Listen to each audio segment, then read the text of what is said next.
할렐루야. 주님께서 오늘 이 아침에도 우리를 불러주신 줄 믿습니다. 은혜 주실 줄 믿습니다. 오늘 이제 작고도 가장 지혜로운 건 넷이라는 제목으로 말씀을 전하는데, 동물들을 이제 짐승들을 이야기하고 있습니다. 그런데 사실 하나님께서 지으신 피조물 중에 아름답지 아니하고 귀하지 아니하고 신비스럽지 않은 것이 아무것도 없습니다. 하나님께서 창세기 1장에 세상을 지으신 이야기, 피조물들을 만드신 그런 이야기를 하면서 반복적으로 쓰시는 그런 말씀이 있는 거예요.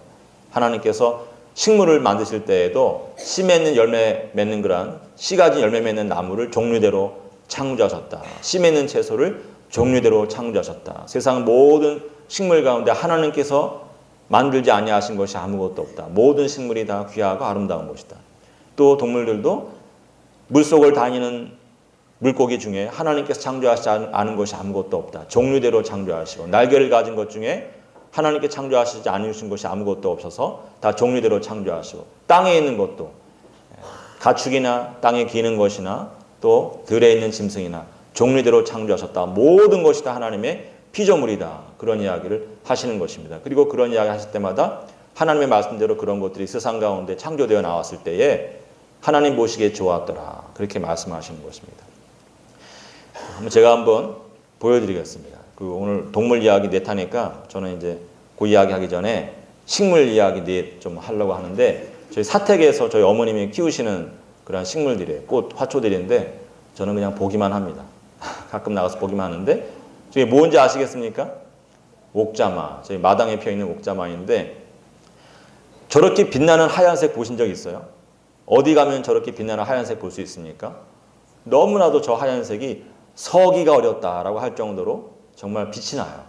그냥 하얀 것이 아니라 빛이 나는 하얀색, 저 푸른색 꽃잎 앞에 있는 그런 것들을 보면은 정말 빛을 받아서 서기가 어렵다고 할 정도로 너무나 아름답게 빛나는, 저 옥자마는 백합과에 속하는 것입니다. 그래서 저거는 밤에만 꽃이 펴요. 낮에는 저렇게 옥자마라는 말 자체가 잠자가 비녀 잠자입니다. 비녀처럼 생겼잖아요. 그죠? 할머니들 옛날에 꽂이 있었던 비녀처럼 생기고 했는데, 밤이 되면은 다음 화면에 보시는 것처럼 저렇게 활짝 꽃잎을 열어요. 예? 성가대는 항상 참 너무나 은혜가 충만해요. 1부, 2부 때는 소리가 안 나와요. 정서에 문제가 있는 거예요. 정서에. 역시 성가대, 할렐루야. 훌륭하십니다. 저는 저 옥자마를 볼 때마다 주는 저산 밑에 백합 빛나는 새벽별 하는 그 찬송 있지 않습니까? 그 찬송을 늘 이렇게 부를 때마다 저 옥자마를, 사실은 백합이 아니라 백합과에 속하는 옥자마를 생각합니다. 인생 가운데 어두운 밤길을 걷는 것 같고 산길을 걷는 것 같은, 밤에 산길을 걷는 것 같은 그런 경험이 오면은, 그런 경험들을 다 살면서 누구나 하게 되는데, 그러면 참 외로워요. 친구도 다 떠나가고 주변에 있던 사람들 다 떠나가고 외로운 길을 걷게 될 때마다, 그럴 때 멀리 떠나가는 것이 아니라 오히려 우리 삶 가운데 가까이 다가오시는 분이 계신 것입니다. 예수님이 다가와 주시는 것입니다. 옥자마가 밤에 피어서 모든 꽃잎이 다 잠들 때 혼자 밤에 피어서 향기를 풍기면서 밤길 걷는 사람들에게 위로가 되는 것처럼, 주님께서 우리가 어두운 밤길을 지날 때마다, 산길을 지날 때마다 찾아와 주셔서 좋은 향기로 우리를 위로해 주시고 격려하시는 것을 여러분 믿으시고 주님을 가까이 하시기 바랍니다. 밤길에 새벽별처럼 빛나게 우리의 길을 비춰주시는 그 주님을 의지하고 믿고 따르면 반드시 새 아침을 기쁨으로 맞이하게 되는 것을 믿고 기대하시기 바랍니다. 믿으시기 바랍니다. 그 다음에 보여드리는 꽃은 그러니까 청소년 시절에 살던 집에, 10대 시절에 살던 집에 화단에 이렇게 늘 있던 그런 꽃인데, 분꽃입니다. 분꽃. 색깔이 너무 예쁘죠, 그죠? 저 색깔을 뭐라고 불러야 될지, 저거를 진홍이라고 해야 되나, 연분홍이라고 해야 되나, 뭐라고 해야 되나, 제가 이제 어머님께 여쭤봤더니 옛날 어르신들은 꽃분홍이라고 불렀다. 아주 간단한 꽃분홍이다. 진짜 사실 형용하기가 힘들어요. 저거 무슨 색이라고 그러겠어요, 그죠? 형용하기 힘든데 꽃분홍이다. 근데 사실 분꽃은 꽃분홍만 있는 게 아니라 노란색 분꽃도 있고 하얀색도 있고, 요새는 뭐 별의별 색으로 다 이렇게 원예종으로 해서 나오는 것들이 많은데, 저 꽃은 오후 4시에 펴요. 정확하게 오후 4시는 아니겠지만 오후 4시 무렵에 꽃잎을 열기 때문에 오후 4시에 피는 꽃이다, 4시의 꽃이다, 이렇게 부르는 것입니다. 참 신기하죠, 그죠? 옛날 어르신들은 시계가 없던 시절에 저 꽃 피는 걸 보면서 이제 밥지로 빨리 집에 들어가야겠네, 조금 늦으면은 우리 애가 보채겠네. 그러면서 밥 지어갈 때 저 분꽃을 보는 것입니다. 그 다음 화면에 보여드리는 그 꽃은 저희 어머니가 많이 심으셨어요. 꽈리인데 예쁘죠, 색깔이? 가을의 빛이에요, 가을의 빛. 저는 가을 생각하면은 늘 이 나무에 잘 익은 감을 생각하는데 잘 익은 감 색깔이 너무 예쁜 거예요, 그죠? 감 색깔이 너무 예쁘고 저것이 이제 그 꽃잎이 그 섬유질이 곱게 벗겨지면은 다음 화면에 보는 것처럼 저런 식으로 벗겨져 안이 보이는 것입니다, 그죠? 안이 보이게 저렇게 벗겨지는 게 쉽지가 않은데 일본 사람들은 밤길을 가다가 저렇게 빨간색 열매가 있는데 고기를 이제 투명하게 그 꽃잎이 이제 그 섬유질을 벗겨내고 나면은 등처럼 되는 거예요. 호롱불, 초롱불처럼. 그래서 밤길 가다가 막 달빛을 받아서 번쩍번쩍 빛나면 붉은색으로 빛나기 때문에 무섭다 그래요. 귀등이라고 불러서 귀신등이라 그랬는데 좀 말이 그렇지만 굉장히 예쁜 거예요. 그 다음에 보면은 안에 있는 열매인데 꽃잎이나 열매나 너무 예쁘죠, 그죠?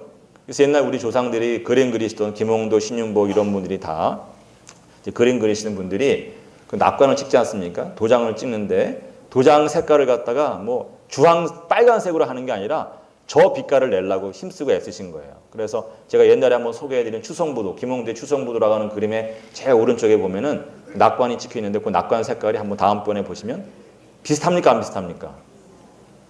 비슷하죠? 아니더라도 그렇다고 좀 해주세요. 진짜 저 색깔이 너무 예쁜 거예요. 너무 예쁘기 때문에 우리 조상들이 늘 저 색깔을 빛내려고 했는데 하나님께서 창조하신 피조물들에 보면은 우리가 염색해서 얻을 수 없는 그런 아름다운 빛들이 참 많은 것입니다. 그 다음에는 너무 흔한 우리 당연천 가다 보면은 지금 지천으로 있는 무슨 꽃입니까? 무슨 풀입니까?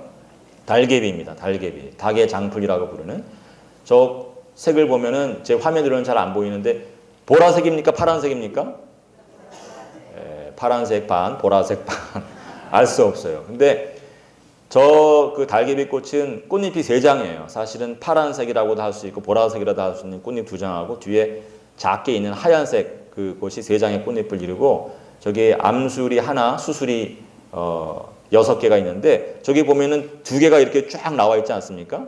그 다음 화면도 보시면은 똑같이 다른 꽃인데 다른 달개비인데 2개가 이렇게 나와 있어요. 그게 진짜 수술이고 나머지 4개는 가짜 수술입니다. 쟤는 번식을 위해 가지고 위장을 하는 거예요.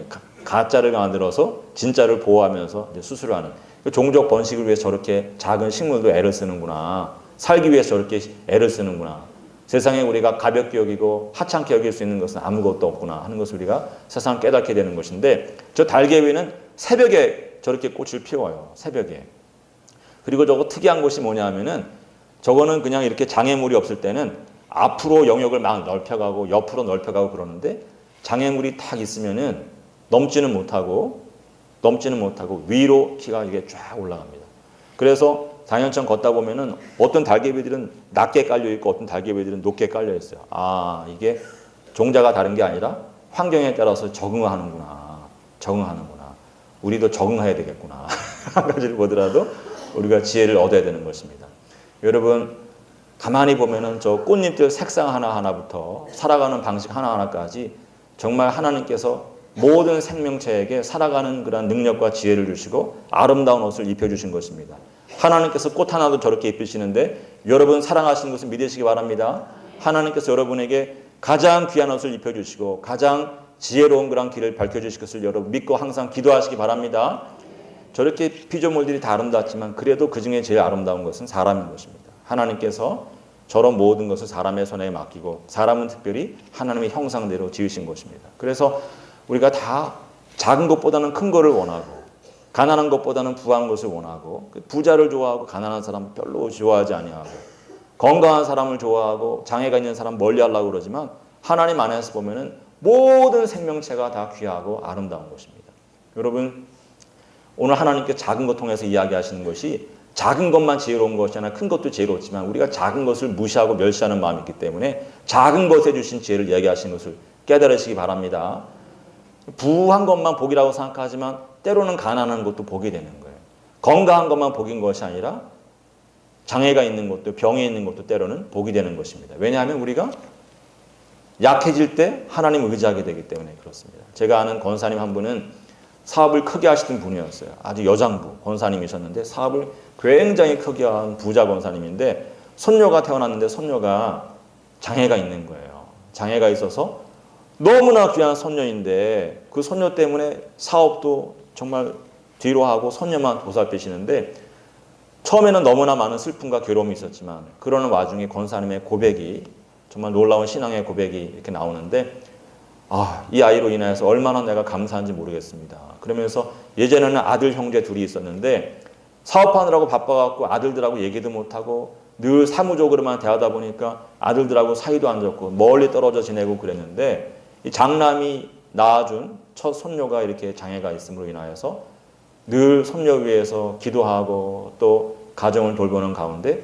아들 형제와의 관계가 회복이 되고 또 아들 형제들도 서로 어려운 관계에 있다가 아들 형제들끼리도 화목하게 되어지고 옛날에는 교회를 다녀도 듬성듬성 대충대충 다니던 그런 본인이었는데 권사 직분을 받았지만 그렇게 살았는데 어려움을 통하여서 우리 온 가족이 비로소 간절한 마음으로 사모하는 마음으로 하나님 은혜 구하면서 손에 손을 잡고 예배를 드리게 되었습니다.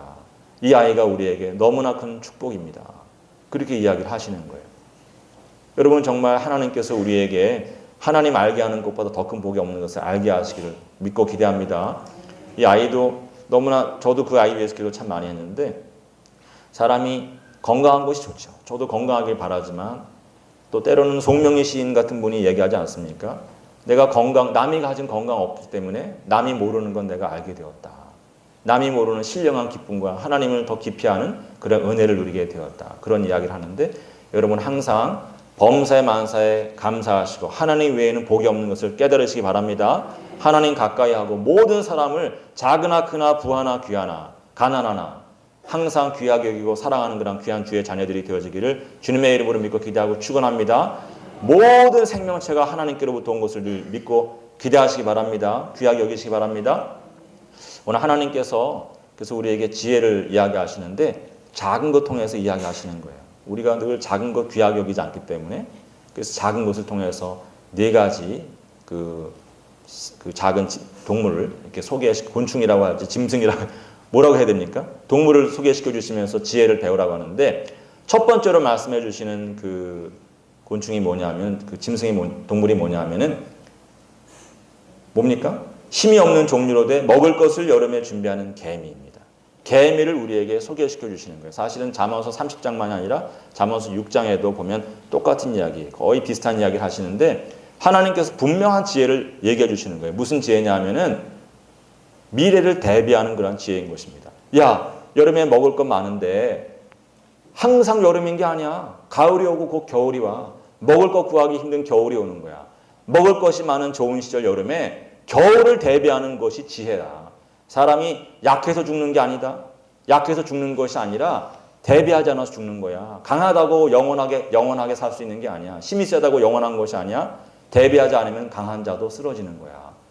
약하되 대비하는 자, 미래를 준비하는 자는 살아남고 권세를 누리는 것이다.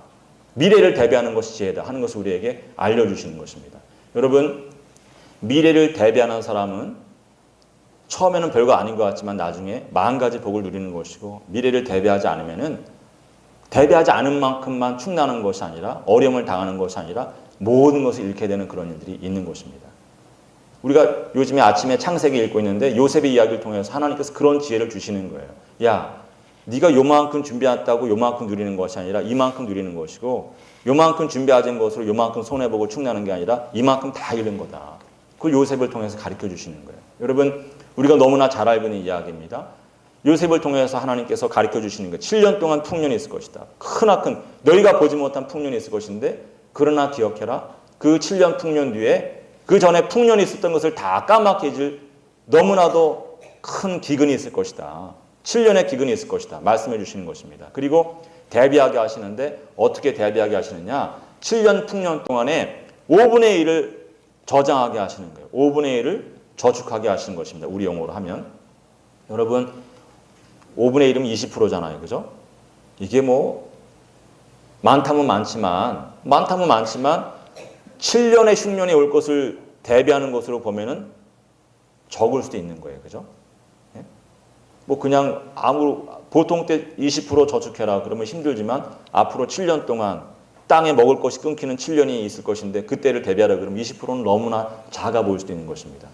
그런데 하나님께서는 20%만 하라고 말씀하시는 거예요. 무엇을 가르쳐 주시기 위해서 그런 거냐면 7년의 풍년이 끝난 다음에 그 결과가 나타나요. 여러분 흉년이 시작됐을 때 사람들이 이제 곡식을 사러 갔습니다. 요즘에 20kg 이 봉지에 담은 거 한 3만 원 정도 하죠. 그죠? 3만 원 안팎으로 좀 좋은 거는 4만 원도 하고 5만 원도 하지만 대략 3만 원 정도 한다고 보면 7년 흉년 동안에 잘 살았어요. 기근이 왔습니다. 쌀이 떨어졌어요. 쌀 사러 갔습니다. 3만 원 준비하고 갔는데 4만 원이라고 그러는 거예요. 그러면은 에이 도둑놈. 어저께까지 3만 원인데 이 도둑놈. 그리고 가는 거예요. 네? 갔는데 그 다음날 와야 돼요. 왜? 배고프니까. 와야 돼요. 왔습니다. 어제 4만 원이라 그래갖고 나쁜 놈 그러면서 욕하면서 갔는데 하루 지나고 이틀 지나서 와니까 5만 원이라고 그러는 거예요. 사야 돼요? 안 사야 돼요? 사는 거예요. 한 포대 아니라 두 포대 사는 겁니다. 두 포대 사서 먹었습니다. 다 먹었어요. 다 와서 다 먹고 나서 다시 갔더니 이번에는 5만 원이 아니라 10만 원이라고 하는 겁니다. 또 한 포대 사러 왔다가 두 포대 사고 가요. 다음에 오니까 10만 원이 아니라 20만 원 되고 30만 원 되는 것입니다. 어쩔 수 없어요. 천정부지로 솟지만 수요가 많고 공급은 적으니까 할 수 없죠. 달라는 대로 다 줘야 되는 것입니다. 그래서 창세기 47장에 보면은 7년 흉년 동안에 애굽 땅에서 어떤 일이 이루어졌는가 보여주는데 애굽에 있는 백성들이 자기 돈 다 바쳐서 먹는 거 사는 거예요. 그래서 요셉이 애굽의 모든 돈을 다 거두어들여서 바로의 창고에 쌓았다 하는 그런 이야기가 나옵니다. 모든 돈으로 다 사고도 안 되는 거예요. 그래서 그 다음에는 뭘 합니까? 가축을 물물 교환하는 거예요. 아, 우리 소를 가지고 왔으니까 소 한 마리 드릴 테니까 쌀 한 가마니만 주십시오. 소 한 마리 드릴 테니까 반 가마니만 주십시오. 그리고 가축도 다 팔아버립니다. 그 다음에 뭐 팝니까? 땅을 팔아요. 집을 팝니다. 그리고 나중에 무엇을 궁극적으로 팝니까? 자기 몸도 노예로 파는 거예요.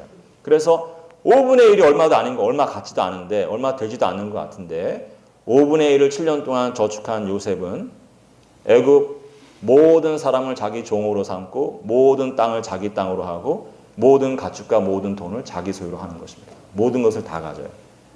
7년의 풍년에 젖어 살았던 그 백성들은 어떻게 됩니까? 어떻게 돼요? 모든 것을 다 잃어버리는 거예요. 다. 깡그리 다 잃어버리는 것입니다. 하나님께서 우리에게 주시는 지혜가 뭐냐? 너희가 오늘 요만큼 준비하는 거 아무것도 아닌 것 같지만 오늘 요만큼 준비하고 내일 요만큼 준비한 사람은 나중에 가서 요만큼을 누리는 것이 아니라 이만큼을 누리는 것이다. 오늘 준비하지 않냐고 요만큼 준비하지 않냐고 요만큼 준비하지 않은 사람은 내일 자기가 준비하지 않냐고 대비하지 않은 만큼만 축나고 어려움 당하는 것이 아니라 모든 것을 다 잃은 이만큼의 고통을 받게 되는 것이다. 미래를 대비하라. 개미를 보고 배워야 될 게 아니냐. 개미를 보고 미래 대비하는 것을 배워라. 말씀해 주시는 것입니다. 여러분 학생들이 공부할 때에도 그런 거예요. 내가 나중에 가고 싶은 대학이 있고 들어가고 싶은 직장이 있는데 그 직장에 들어가기 위해서는 앞에 가는 친구하고 이미 들어간 사람들 보니까 이만큼 나하고 격차가 있다. 그럼 내가 그거 어떻게 따라가느냐. 근데 여러분 실제로 나중에 가서 하고 하다 보면은 무엇으로 결정이 나요? 이만큼 차이 때문에 못 들어가는 사람도 있지만 문제 하나 덜 맞춰가지고 못 들어가는 사람이 있는 거예요. 별로 그렇게 잘하지 않는데 한 문제 나보다 더 맞춰갖고 들어가는 사람이 있는 것입니다. 제가 예전에 대학 다닐 때 친구들 보면은 한 문제 더 맞춰서 판사가 되고 검사가 되고 한 문제 못 맞춰가지고 고시 3수생이 되고 4수생이 되고 5수생이 되고 10수생이 되는 거예요. 한 문제 차이 때문에 이만한 차이가 나는 것입니다. 그래서 우리는 항상 이만큼 따라 붙으려고 노력하는 것이 아니라 어제보다 나은 오늘을 만들기 위해서 요만큼 노력하는 것입니다. 오늘보다 나은 내일을 만들기 위해서 오늘 요만큼 노력하는 거예요. 항상 그런 마음으로 하고 하나님 내가 오늘 최선을 다해서 요만큼 미래를 대비하면 나중에 나에게 이만한 열매가 있는 줄로 믿습니다. 그런 마음을 가지고 노력하고 최선을 다하는 것입니다. 아멘. 여러분 미래를 대비하는 그런 주의 자녀들 되어지길 주님의 이름으로 믿고 기대하고 축원합니다. 예전에 제가 청년 때 제가 이제 대학에서 경작을 공부했어요. 그리고 은행에 다녔습니다. 그러다 신학교를 왔더니 통합 측이 아니라 이제 합동 측의 보수적인 교단에 다니는 그 자매가 아버님이 이제 굉장히 보수적인 교단의 목사님이세요. 근데 그 딸이 통합직으로 제가 다니던 교회 와서 물어보는 거예요. 교인이 저축하는 게 그게 신앙적으로 옳은 일이냐. 근데 이 친구는 확신을 갖고 있어요. 옳지 않다. 옳지 않은 이유가 뭐냐? 예수님께서 마태복음 6장 34절에 말씀하시기를 너희는 내일 일을 위하여 염려하지 말라. 내일 일은 내일이 염려할 것이고 너희는 오늘 하나님의 나라를 위해서 살고 먹을 것을 위해서 입을 것을 위해서 염려하지 말고 근심하지 마라. 그렇게 말씀하셨는데 무엇 때문에 교인이 저축을 하느냐. 믿는 사람이 왜 저축을 하느냐. 그러면서 제가 은행에 다녔기 때문에 경제학했기 때문에 막 얘기하는 거예요. 그리고 여러분 성경을 잘 읽어야 되는 거예요. 그래서 성경을 잘 읽어야 되는데 예수님께서 그런 말씀하시는 것은 그 핵심 메시지는 6장 24절에 있는 거예요. 6장 24절에 분명하게 말씀해 주시는 것입니다. 너희가 두 주인을 섬길 수 없다. 하나님과 재물을 겸하여 섬길 수 없다. 하나를 중하게 여기고 하나를 경히 여기든지 또 하나를 섬기고 하나를 미워하는 것이지 사랑하고 하나를 미워하는 것이지 하나님과 재물을 겸하여 섬길 수 없다. 너희가 하나님을 섬겨야지 재물을 섬기면 재물에 매이게 되는 것이다.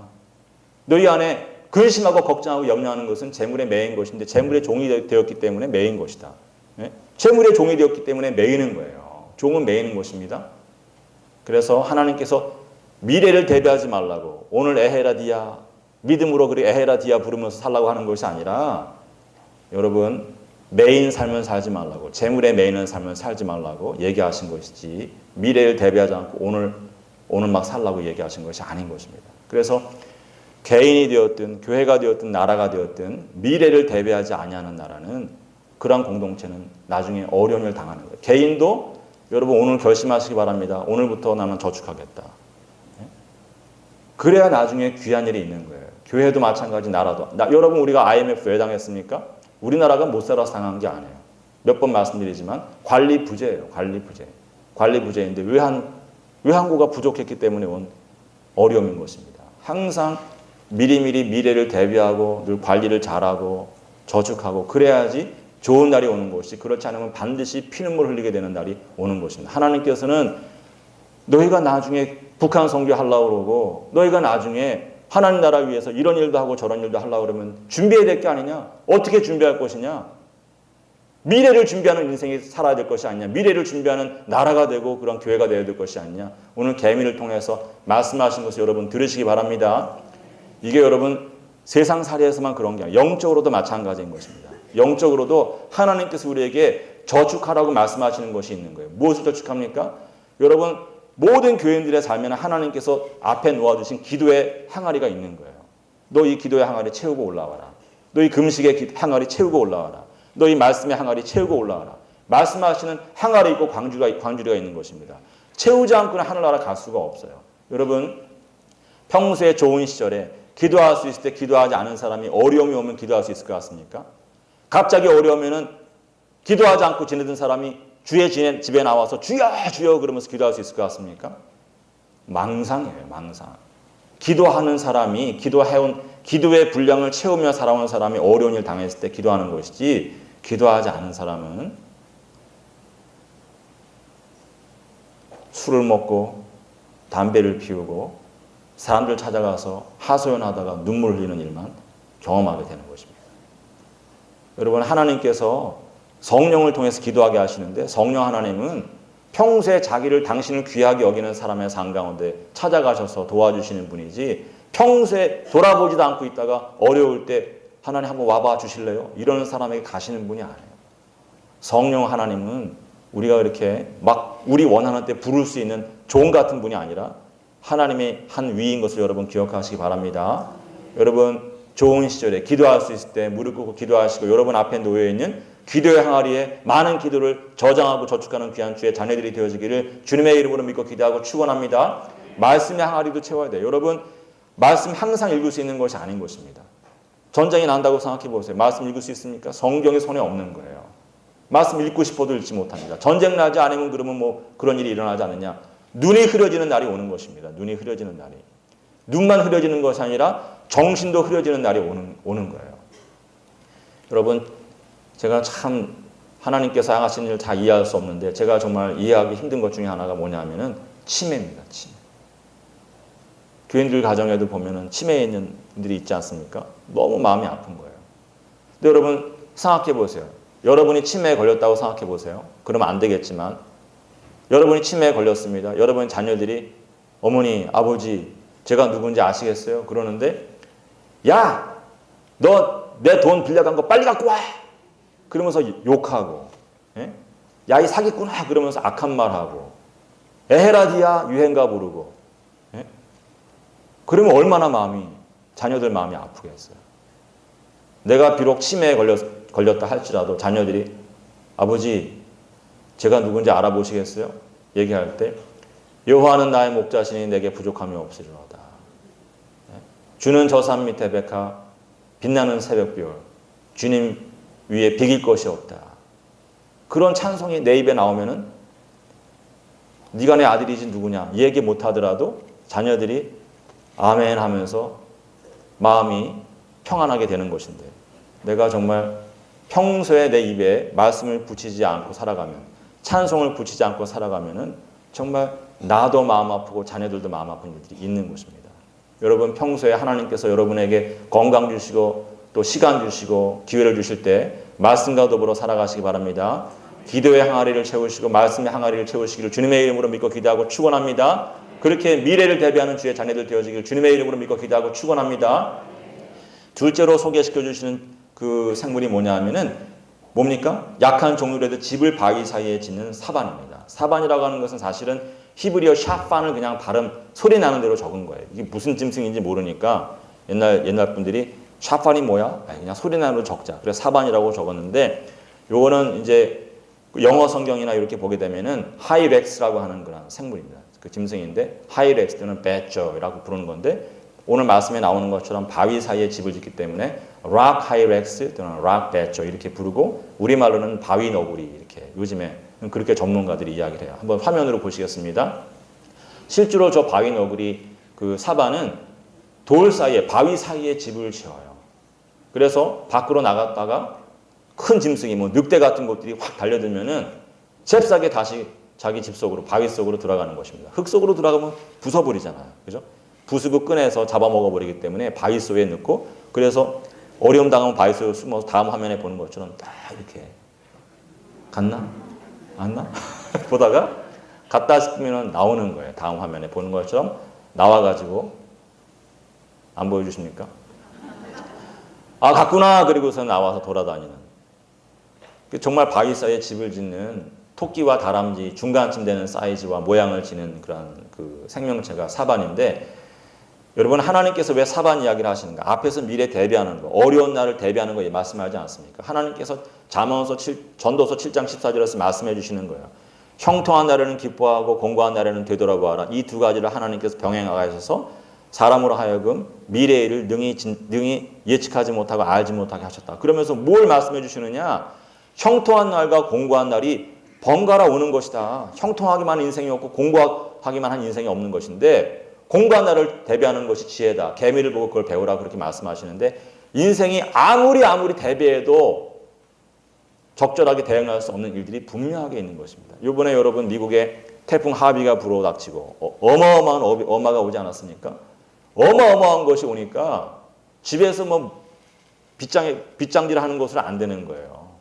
유리창 창문 다 닫고 뭐 대문에 X자로 뭐 널판지 대서 뭐 받고 그런 거로 안 되는 것입니다. 그래서 전부 출애굽하듯이 폭풍을 피해서 북쪽으로 올라가지 않았습니까? 여러분 인생살이에 우리가 대비할 수 없는 일들이 분명하게 있는 것입니다. 심지어 여러분 태풍 어마만 해도 그런데 나중에 분명하게 우리의 산 건데 누가 찾아옵니까? 죽음의 사자가 찾아오는 거예요. 죽음의 사자가 찾아올 때 어디로 피하시겠습니까? 피할 데가 없는 것입니다. 그래서 하나님께서 너희가 궁극적으로 피해야 되는 것이 어디냐? 궁극적으로 피해야 되는 죽음의 사자가 찾아올 때 피해야 되는 것이 있냐? 예수 그리스도 구원의 바위에다가 집을 짓고 흔들리지 않는 구원의 바위에 집을 지어야지만 너희가 영원한 평안을 누릴 수 있는 것이지. 인생이 심수가 있는다고 얼마만큼 대비할 수 있냐. 예수 그리스도 안에 집을 지어라. 말씀하신 것을 여러분 들으시기 바랍니다. 구원의 바위이신 예수 그리스도 안에 그리스도 안에 거하는 사람에게 하나님께서 지혜 있다 말씀하시고 그 지혜로운 자에게 만 가지 복을 주시는 것을 여러분 믿으시기 바랍니다. 우리가 피할 수 있는 곳, 우리가 영원히 살 수 있는 곳은 예수님 품 안에 외에는 없는 것입니다. 그 다음에 하나님께서 세 번째로 소개시켜 주시는 것이 뭐냐면은 임금이 없을 때 다 떼를 지어 나아가는 메뚜기를 이렇게 소개시켜 주십니다. 이 메뚜기를 통해서 우리에게 무엇을 깨달으라고 말씀하시고 무엇을 지혜라고 말씀하시냐면은 무엇입니까? 앞으로 나아가는 거예요. 전진하라, 전진하라.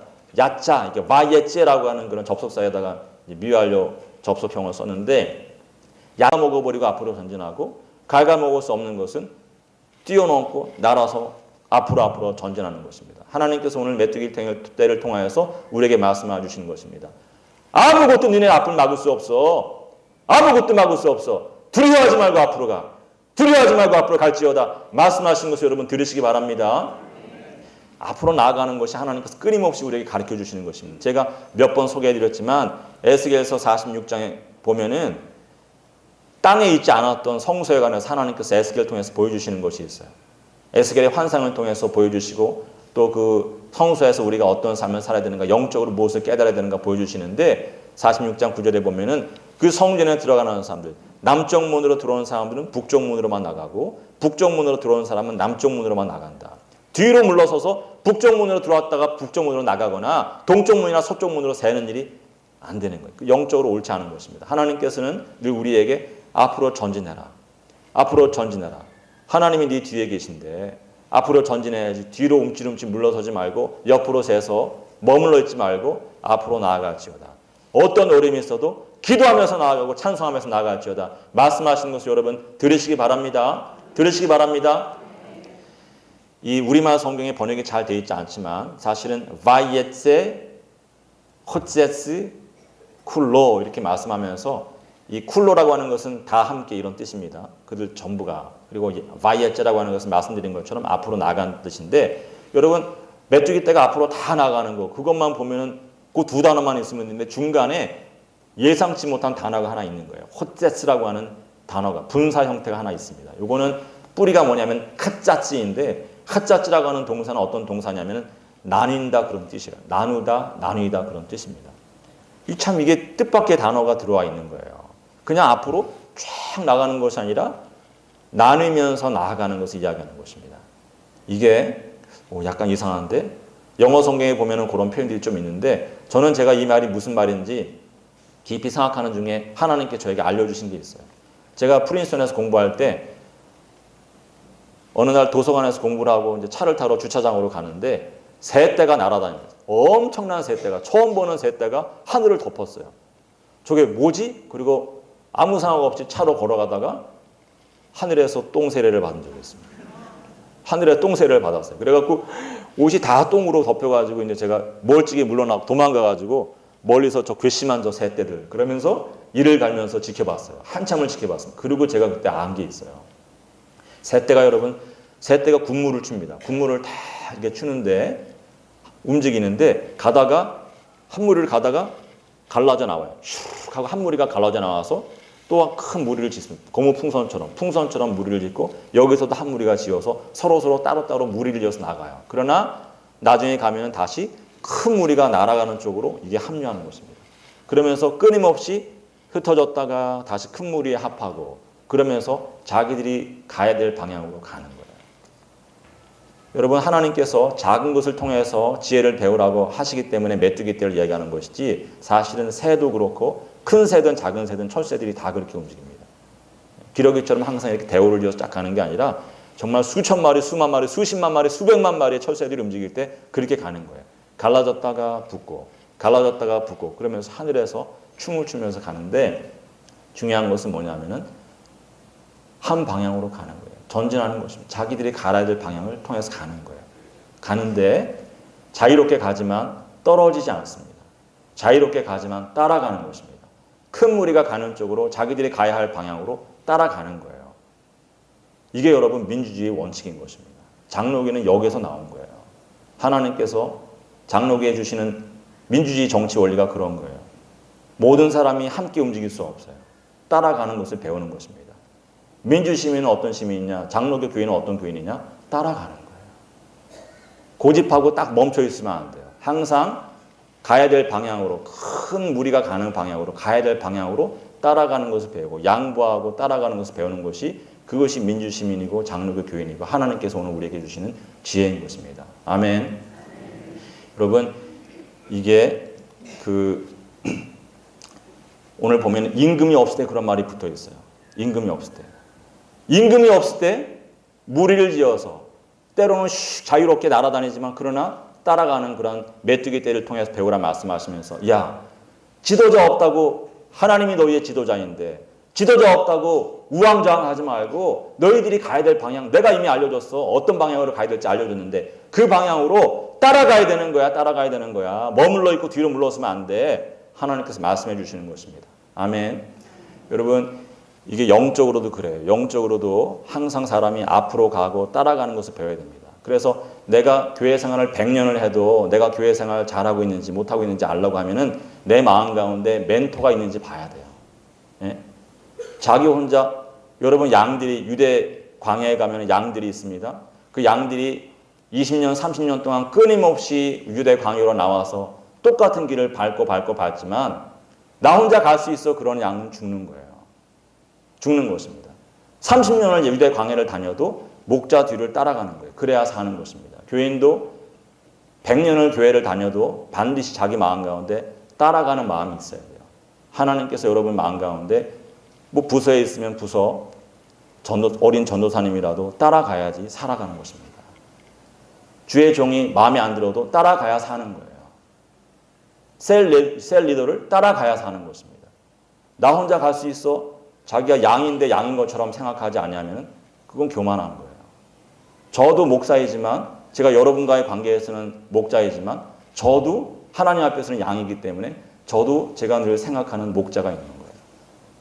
제가 존경하는, 모든 면에 존경하는 만한 사람은 세상에 없어요. 그러나 내가 저분은 나보다 낫다. 그러면 후배일지라도 제가 후배의 말에도 귀를 기울이고 선배 목사님 말들은 더 많이 신뢰하면서 귀를 기울이고 다 따라가는 것이지 자기 임의로 가는 게 아니에요. 그래서 겸손함이 뭐냐, 영적인 겸손함이 뭐냐, 내 마음에 항상 지도자가 있어야 되고 인도자가 있어야 돼요. 여러분, 그런 신령한 지혜를 깨달으시기 바랍니다. 평생에 겸손하게 마음에 존경하는 지도자를 세우고 여러분이 호산나 교회 교인이면은 호산나 교회 허락하신 영적인 권위들이 있어요. 그걸 반드시 따라야지만 천국에 들어갈 수 있는 것입니다. 깨달으시기 바랍니다. 따라가야 돼요. 양보하고 희생하고 따라가야지 머물러 있고 고집하고 뒤로 가고 옆으로 가면 안 되는 것입니다.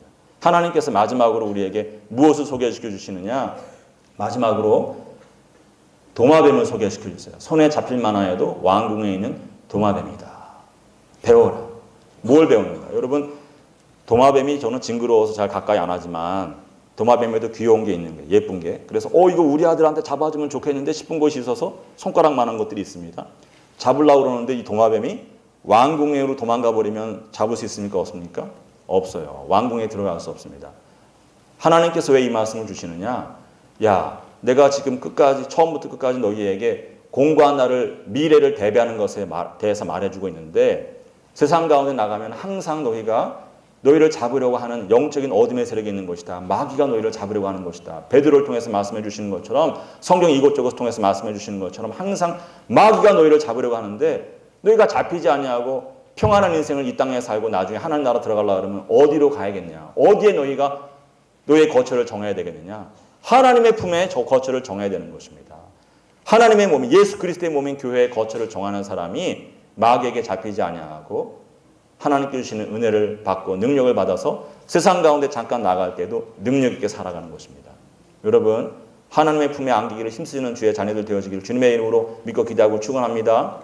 제가 늘 좋아하는 시편의 125편에 보면은 산들이 예루살렘을 두름으로 인하여서 예루살렘의 평안함이 있는 것처럼 하나님께서는 사랑하는 백성들을 둘러주신다. 두 팔로 둘러주신다. 그런 얘기를 하면서 하나님께서 시온을 둘러주시기 때문에 그 안에 악한 것들이 있을 수 없고 옳지 않은 것들이 있을 수 없다. 하나님께 사랑하시지 아니하는 자들은 뛰쳐나가도록 내버려두신다. 그런 이야기를 하시는 것입니다. 놀라운 이야기를 하는 거예요. 여러분, 하나님 품 안에 머무시기를 기뻐하는, 사모하는 그런 주의 자녀들 되시기를 주님의 이름으로 믿고 기도하고 축원합니다. 늘 교회에 와서 예배드리기를 기뻐하고 기도의 항아리를 채우고 말씀의 항아리를 채우고 늘 주의 집에서 순종하면서 따라가고 멘토를 정하고 따라가는 사람, 그런 사람들에게 복이 임하고 그런 사람들이 나중에 요만큼 준비한 것만큼 누리는 것이 아니라 모든 것을 다 누리는 것을 여러분 믿으시기 바랍니다. 천국을 소유하게 되는 것을 여러분 믿으시기 바랍니다. 순종하고 따라가면서 하나님께 주신 지혜로 인생을 귀하게 살아가는 우리 모든 교인들이 되어지기를 주님의 이름으로 믿고 기도하고 축원합니다.